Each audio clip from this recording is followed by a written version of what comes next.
వాగర్థావివ సంపృక్తౌ వాగర్థ ప్రతిపత్తయే జగతః పితరౌ వందే పార్వతీ పరమేశ్వరౌ. భజే శ్రీచక్రమధ్యస్థాం దక్షిణోత్తరయోః సదా శ్యామావార్తాళి సంసేవ్యాం భవానీం లలితాంబికాం. నమో మహద్భ్యో ఋషిభ్యో గురుభ్యో నమః. శ్రీమాత్రే నమః. లలితా సహస్రనామాలు వినడానికి ప్రధానమైన అర్హత ఏమిటి? ఏకాగ్రత. అందుకే సావధానమనాశృణు నామ్నాం సహస్రం ఎన్నోక్తం కారణం తద్వదామితే. నేను ఎందుకు చెప్పలేదో వివరిస్తున్నాను చూడు. ఒకటి, రహస్యమితి మత్వాహం నోక్తవాంస్తేన చాన్యథా. ఇవి రహస్యనామములు, అందుకే చెప్పలేదు అన్నాడు. రహస్యనామములు అంటే అర్థం ఏంటి? చెవులో చెప్పాల్సినవండి, బయటకు చెప్పకూడనివి అనా? అయితే చెవులోనే చెప్పేవాడు ఆయన. రహస్యనామములు అంటే ఇందులో బాహ్యానికి అర్థం కాని అనేక విషయములు ఉన్నాయి. తర్వాత రహస్యం అని ఎందుకన్నారు తర్వాత ఇంకా చెప్పుకుందాం, తెలుసుకోవాల్సింది. పునశ్చ పృచ్ఛతే భక్త్యా తస్మాత్ తత్తే వదామ్యహం. రహస్యనామములు అయినప్పటికీ భక్తితో అడిగేవి కనుక చెప్తున్నానన్నాడు. అంటే రహస్య విద్య పొందడానికి అర్హత రెండవదేమిటి? భక్తి. భక్తి లేని వాడికి మాత్రం ఏ శాస్త్రము కూడదండి. అంత భగవద్గీత చెప్పి ఇదంతే నా తపస్కాయ నా భక్తాయ కదాచన అంటాడు కృష్ణ పరమాత్మ. తపస్వి కానివాడికి, భక్తుడు కానివాడికి గీత చెప్పకు అన్నాడు. అందుకు భక్తి అనేది చాలా ప్రధానం. భక్తి ఉంటేనే ఇది చెప్పాలి. నువ్వు భక్తుడివి, చాలా సావధానంగా అడిగేవు, అందుకు నీకు చెప్తున్నాను. బురుయా శిష్యాయ భక్తాయ రహస్యమపి దేశికః. భక్తుడైన శిష్యుడికి గురువు రహస్యమైన చెప్పాలట. ఇది ఒక పెద్ద నియమం అండి. అందుకే రహస్య విద్య అయినప్పటికీ దేశికః అంటే గురువు. భక్తుడైతే మాత్రం శిష్యుడికి తప్పకుండా చెప్పాలి గనక నీకు నేను తప్పకుండా ఇస్తాను. భవతాన ప్రదేయం స్యాద్ అభక్తాయ కదాచన. నీకు చెప్తున్నాను ఏంటంటే ఇకపై నువ్వు కూడా భక్తుడు కానివాడికి ఇవ్వకు. ఇక్కడ ముందే ఉపోద్ఘాతం. ఎందుకంటే రహస్యనామం వినడానికి కానీ పఠించడానికి కానీ మనకు అర్హత ఉందా, ఇది ముందు ప్రశ్నించుకోవాలండి. ఇలాంటి లక్షణాలు ఉన్నవాళ్ళు ఒక్కడున్నా సంతోషించవలసిందే. ఎందుకంటే లలితా సహస్రనామం ఎక్కడ చెప్పబడుతుందో, మననం చేయబడుతుందో అక్కడికి ఎంతమంది వచ్చి వింటారు అంటే మీరు నేను లెక్క పెట్టలేం. అనేక మంది దేవతలు, ఋషులు అక్కడ అదృశ్య రూపాలతో సంచరిస్తూ వింటూ ఉంటారు. అమ్మవారిని తలంచుకుని చెప్పేవాడు ఎంత ఆనందిస్తాడంటే వాళ్ళందరూ చుట్టూ ఉంటారు, వాళ్ళు దీవిస్తుంటారు కనుక వీడు సరిగ్గా చెప్తాడు. అందుకు వాళ్ళు వింటూ ఉంటారు. ఎంతమంది ఇక్కడున్నారు, ఎంతమంది వింటున్నారనే ప్రశ్న మాత్రం ఇక్కడ లేదండి. ఇదిగో ఈ లక్షణాలు ఉన్నవాడు ఒక్కడున్నా వాడికి నమస్కారం చేసుకుమని చెప్పచ్చు. ఎలాంటి లక్షణాలు ఉండాలో చూడండి ఇక్కడ. అందుకే సహస్రనామాలు అందరూ కొందరు భలే భలే వల్లే వేస్తుంటారు. కానీ ఈ లక్షణాలు ఉన్నాయా లేదా అని ప్రశ్నించుకోవాలి. ఎందుకంటే ఆశలు అందరికీ ఉంటాయి, అర్హతలు కొందరికే ఉంటాయి. ఇది ఒకటి గుర్తుపెట్టుకోవాల్సిన వాక్యం.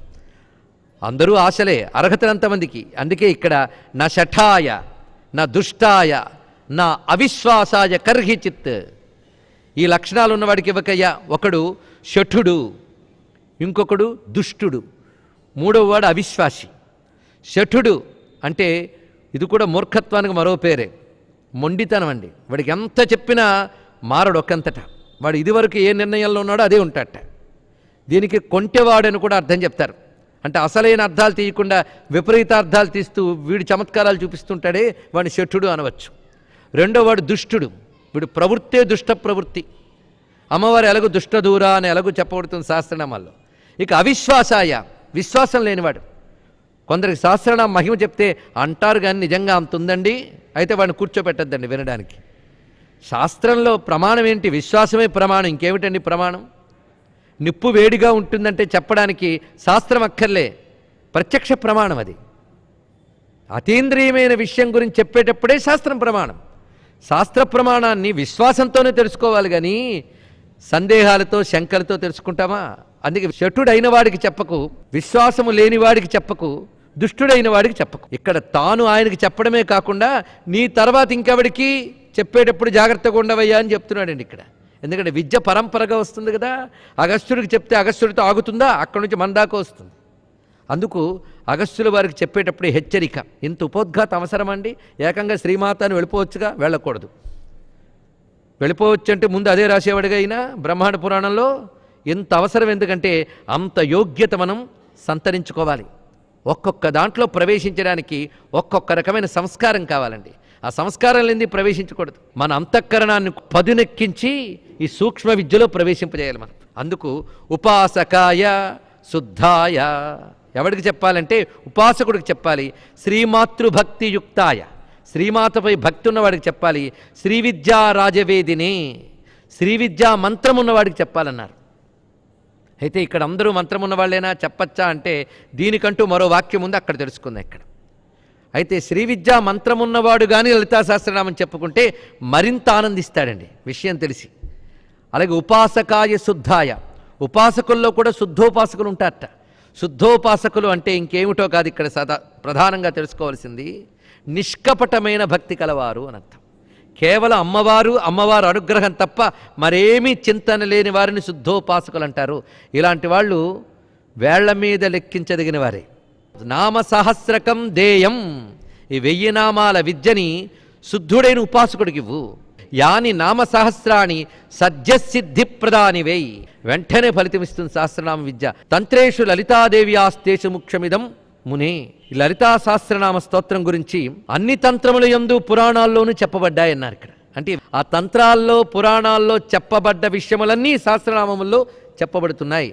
మంత్రాల్లో శ్రీ విద్య ఎలాంటిదో, పురాలలో శ్రీపురం ఎలాంటిదో, సహస్రనామాల్లో లలితా సహస్రనామ స్తోత్రం అలాంటిది అన్నారు. యథాస్య పఠనాద్దేవి ప్రియతే లలితాంబిక. దీన్ని పఠిస్తే అమ్మ లలితాదేవి సంతోషిస్తున్నది. ఇంతకంటే అమ్మ సంతోషించదగిన విషయం మరొకట్లేదుట. అందుకే అస్య నామశాస్త్రస్య పాఠాన్న ప్రియతే తథా శ్రీమాతు ప్రీతయే తస్మాత్ అనిశంకీర్తయేదిదం.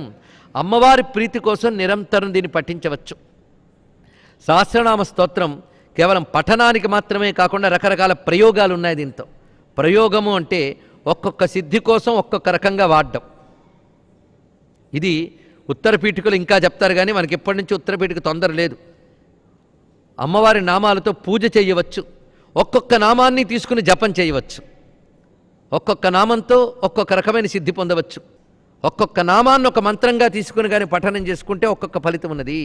దానికి సంబంధించి ఉపాసనా రహస్యాలు తెలిసిన వాళ్ళు అనేక ప్రయోగాలు కూడా చేశారు దాంట్లో. ఒక్కొక్క నామంతో హోమం చేస్తే ఆ అగ్నియందు అమ్మవారు ఒక్కొక్క రూపంతో దర్శనమిచ్చారట. అంటే ఆ నామాధి దేవతకురున్నారు. అందుకే అమ్మవారి 1000 నామాలు 1000 మంత్రాలు 1000 మంత్రాలు 1000 రూపాలు. మళ్ళీ అంటే 1000 రూపాల తల్లి. ఆ 1000 రూపాలు 1000 మంత్రాల్లో ఉన్నాయి. ఈ 1000 మంత్రాల 1000 రూపాల ఏకరూపం లలితాంబ. అందుకే ఇక్కడ మరొక విశేషం ఏంటి అంటే రకరకాల ప్రయోగాలు.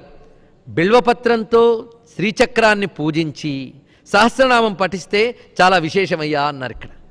మొత్తానికి చక్రార్చన చేసి ఆ చక్ర మంత్రము జపం చేసుకుని, అంటే శ్రీ విద్యా మంత్రాన్ని జపం చేసుకుని పంచదశి మంత్రాన్ని ఆ జపం చేసిన తర్వాత కానీ సహస్రనామ స్తోత్రం చదివితే అది అత్యద్భుతమైన ఫలితమిస్తుంది అని జపాంతే కీర్తయే నిత్యం ఇదం నామ సహస్రకం. ఆ జపం చేసిన తర్వాత దీన్ని పఠించితే విశేషము. అందుకే ఇది పఠనానికి, అర్చనకి, జపానికి రకరకాలుగా వినియోగించవచ్చు. అయితే ఇంకొక అద్భుతమైన విషయం చెప్తూ ఉన్నారు ఇక్కడ హయగ్రీవ స్వామి వారు. ఇదం నామ సహస్రంతు కీర్తయే నిత్యకర్మవత్. ఒక నిత్యకర్మగా ఈ సహస్రనామ స్తోత్రాన్ని అనుష్ఠానం చేసుకోవాలి. చక్రరాజార్చనము జపము ఎలా నిత్యకర్మయో అలాగిది అని. భక్తస్య కృత్యమేతావత్. నా భక్తుడైన వాడు ఈ కృత్యం చేయాలని అమ్మవారు చెప్పారయ్యా అని. అమ్మవారి భక్తులకి ఇది ఒక నిత్యకృత్యం. అన్యదభ్యుదయం విదుహు భక్తస్య అవశ్యకమిదం నామ సహస్ర కీర్తనం. అందుకు భక్తుడైన వాడికి ఇది చాలా ముఖ్యమైనది సుమా అంటూ ఇంతవరకు వివరించి ఇంత గొప్పగా చెప్పడానికి కారణం ఏంటంటే ఈ సహస్రనామాలు మానవ నిర్మితాలు కావు. సాధారణంగా ఋషుల్లో కూడా వాళ్ళు తపస్సుతో దర్శించుకొని ఇస్తూ ఉంటారు. కానీ మానవులైన మేధావులు ఋషులై అందించినవి కొన్ని ఉంటాయి. కానీ అలా కాదుట. ఇది ఇచ్చిన వారెవరు? అగస్త్యుల వారా, హయగ్రీవ స్వామి వారా అంటే వశిన్యాది వాగ్దేవతలు ఇచ్చారండి. ఇలాంటి విశిష్టత మరి ఏ సహస్రనామ స్తోత్రంలో మనకు కనిపించట్లేదు. ఈ సాక్షాత్ వాగ్దేవతలు ఇచ్చారు. అది దీని యొక్క గొప్పతనం. తత్ర హేతుం ప్రవక్ష్యామి. ఇంత గొప్పది ఎందుకయిందో చెప్తున్నాను విను అని దీనికి సంబంధించిన ఒక ఇతివృత్తాన్ని చెప్తున్నారు. ఒకప్పుడు అమ్మవారు 8 మంది దేవతలను పిలిచారట. పిలిచి మీకు నేను ఒక పని చెప్తున్నా, నా గురించి బాగా మీకే తెలుసు. ఎందుకంటే చెప్పాలి అంటే ఏముండాలండి? మనకి మాటలు ఉండాలి. మాటలు ఉండాలంటే అర్థం శబ్దాల జ్ఞానం ఉండాలని అర్థం. ఒక మాట అంటే ఏమిటో కాదు, జ్ఞానమే. జ్ఞానం బయటకు చెప్తే మాట అంటాం దానికి. కానీ మాట అంటే ఏమిటి? బయటికి చెప్పబడిన జ్ఞానానికే మాట అంటాం. అందుకు మాటలు ఉండాలి. ఏదైనా చెప్పాలంటే ఆ మాటలు చెప్పడానికి కావలసిన జ్ఞానం ఉండాలి. అందుకు జ్ఞానము వాక్కు ఈ రెండిటి వల్లనే మనకు విషయం తెలుస్తున్నది. అలాగే నా గురించి బాగా చెప్పాలి అంటే వాగ్దేవతలేని మీరే చెప్పగలరు అని. ఆ 8 మందికి వాగ్దేవతలని పేరు. వీళ్ళనే వశిన్యాది వాగ్దేవతలు అని అంటారు. వీళ్ళు ఎక్కడి నుంచి వచ్చారు ఇది కూడా తెలుసుకోవాలి. ఏదో మేధావులు ఎక్కడి నుంచో వచ్చారు, వారికి అమ్మవారు ఆజ్ఞాపించారా అంటే కాదుట, అమ్మవారి నుంచే వచ్చారండి వీళ్ళు 8 మంది కూడా. అమ్మవారి నుంచి 8 తెల్లని కిరణాలు బయటకు వచ్చాయట. ఆ కిరణాలు 8 కూడా 8 దేవతలు అయిపోయారు. ఆ 8 దేవతలు వశిన్యాది వాగ్దేవతలు. ఈ వశిన్యాది వాగ్దేవతలు మనకిచ్చినటువంటి ఒక మహా ఉపకృతి ఈ లలితా సహస్రనామ స్తోత్రం. ఈ 8 మంది వాగ్దేవతలు అంటే ఏంటో కొంచెం మనం తెలుసుకుందాం. ఆ వాగ్దేవతల అనుగ్రహం మనందరికీ లభించాలి.